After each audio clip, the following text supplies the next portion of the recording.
रही हैं, क्या ये इशारा उसी दिशा में है? क्या बंगाल में कुछ बड़ा होने वाला है? प्रशांत टंडन जी, कैसे आप देखते हैं, क्या इशारा बंगाल में राष्ट्रपति शासन का है या कुछ और होने वाला है? राजीव जी, जो आप देश के राजनीतिक परिदृश्य को देखेंगे और जिस समीकरण में ये सरकार चल रही है, जहाँ के रीजनल पावर्स इस सरकार को टिकाए हुए हैं, अगर बंगाल की सरकार गिराएंगे तो मोदी सरकार भी अस्थिर हो जाएगी। कितना चल पाएगी नहीं कह सकते, क्योंकि इस कदम से पूरे देश की राजनीति बदल जाएगी और चंद्रबाबू नायडू और नीतीश कुमार एकदम अलग थलग पड़ जाएंगे, कॉर्नर हो जाएंगे। पहली बात। दूसरी बात कि राष्ट्रपति आमतौर पे, जैसा डॉक्टर राकेश पाठक कह रहे हैं, राजनीति से ऊपर होता है। हम सब सम्मान करते हैं, वो संविधान का जो है वो गार्जियन है। संसद, न्यायपालिका, सरकार, सबसे ऊपर राष्ट्रपति। लेकिन अगर राष्ट्रपति सिर्फ गैर भाजपा सरकारों में हुए रेप को लेकर, हत्या को लेकर उद्वेलित हैं और उनको उत्तर प्रदेश नहीं दिख रहा, उनको मणिपुर नहीं दिख रहा है, उनको महाराष्ट्र नहीं दिख रहा है, तो इसका मतलब है कि राष्ट्रपति राजनीति कर रही है। और अगर राष्ट्रपति राजनीति कर रही हैं तो फिर उनके ऊपर राजनीतिक छींटाकशी भी होगी, उससे वो बच नहीं सकती। तो ये एक स्थिति है जो कि राष्ट्रपति को भी ध्यान में रखना चाहिए कि उनका बयान कब बोलना है, किस विषय बोलना है, उसको अगर ठीक ढंग से नहीं लेंगे तो ये माने निकाले जाएंगे कि उनका बयान सिर्फ गैर भाजपा सरकारों में अगर हत्या और रेप होता है तभी उनका बयान आता है। मणिपुर पर उनका बयान हमने नहीं देखा जी। पर उनका बाद में 2 लड़कियां फांसी पर लटक गई और उनके उनके अभिभावक, उनके पिताजी बता रहे हैं, वीडियो देखा मैंने, कि उन बच्चियों के शरीर पे चोट के निशान है। अपने आप तो कोई फांसी लगा नहीं लेगा, अगर फांसी लगाएगा चोट के निशान कैसे हैं? और वहां भी ये हुआ कि पुलिस ने जो है वो मृतकों की लाश जो है वो अपने कब्जे में कर ली, परिवार को नहीं दी। ये उत्तर प्रदेश का दस्तूर बन चुका है। ये महाराष्ट्र में जो हुआ नर्सरी क्लास की बच्चियों के साथ, तो राष्ट्रपति जी की भावना वहां पे क्या है? क्या उसमें वो हिलोरे नहीं खा रही है? जी। बंगाल में कुछ होगा। दूसरी बात, एक बहुत महत्वपूर्ण बात है जो पूरे देश को, सिविल सोसाइटी को, सोशल मीडिया के इन्फ्लुएंसर्स को, राजनीतिज्ञों को, अखबार को, मीडिया को, सबको सोचना चाहिए कि दलित के साथ रेप होगा, आदिवासी के साथ रेप होगा, उसकी हत्या होगी तो वो हत्या नहीं है, वो रेप नहीं है।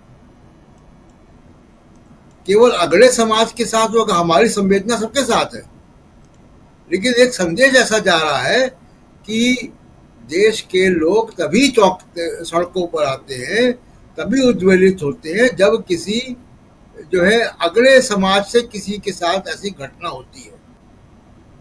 दलित के साथ ऐसी घटना होती, फर्रुखाबाद के मामले में क्यों नहीं लोग सड़कों पर आ रहे? जी। ये सवाल उठना चाहिए।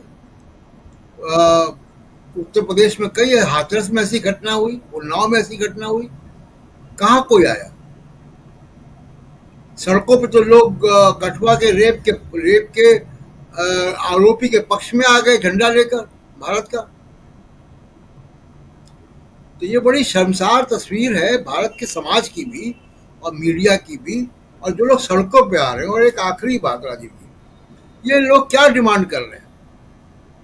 इस जो आरजी कर मेडिकल कॉलेज की छात्रा के साथ हुआ, डॉक्टर के साथ हुआ, उसके 3 एस्पेक्ट पे मैं देख रहा हूं कि चीजें चल रही हैं।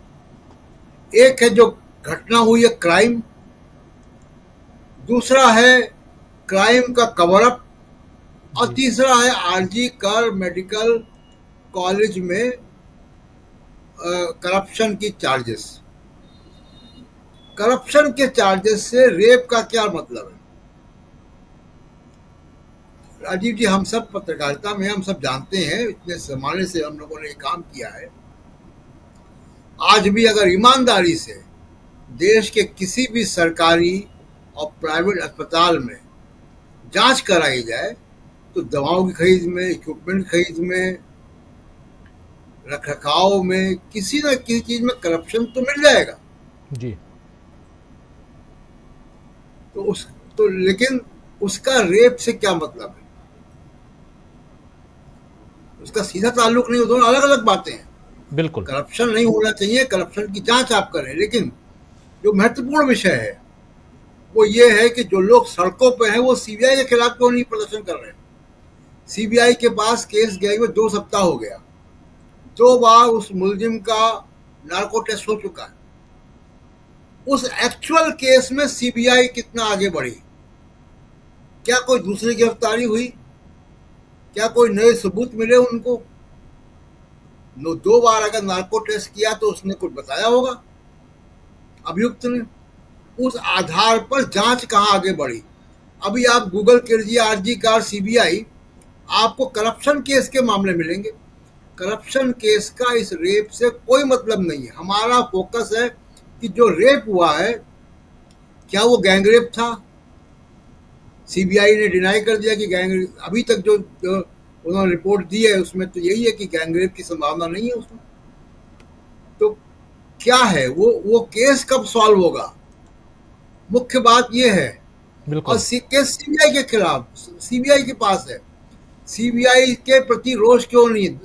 कलकत्ता पुलिस के पास तो ये केस 3-4 दिन ही था जिसमें उन्होंने एक व्यक्ति को पकड़ भी लिया। सीबीआई उसका 2 बार नार्को कर चुकी है। तो सीबीआई को क्या मिला? सीबीआई को राजीव जी कभी कुछ नहीं मिलता सिवाय राजनीति के। मैंने बोफोर्स में तो सीबीआई की बीट पर रिपोर्टर रहा हूं। बोफोर्स का इंक्वायरी कर रहे थे ये लोग। 64 करोड़ के घोटाले का आरोप था जिसमें 1 करोड़ भी वापस रिकवर कभी नहीं हुआ। सीबीआई ने दिल्ली हाई कोर्ट को बताया था कि 250 करोड़ रुपए खर्च हुए। 10-10, 12-12 अफसर स्विट्जरलैंड और स्वीडन जाते थे 15-15 दिन के लिए। जी। लौट कर आते थे तो कस्टम में मालूम पड़ता था कि वीसीआर और कैमरे लेकर आ रहे हैं। इस सीबीआई को कभी कुछ नहीं मिलता सिवाय राजनीति के। प्रदर्शन सीबीआई के खिलाफ करें ना आप। जी जी, बिल्कुल बिल्कुल। सीबीआई इस केस की जांच कर रही है, आप जानते हैं, और अभी तक नार्को टेस्ट से लेकर पॉलीग्राफी टेस्ट बहुत सारी चीजें हो चुकी हैं, लेकिन उसमें से क्या कुछ निकला है, सुमन दा के पास आऊंगा, सुमन भट्टाचार्य जी के पास में, तो वो और बताएंगे। लेकिन अभी सुनील शुक्ला जी आपके पास आना चाहता हूं और आपसे समझना चाहता हूं क्या लगता है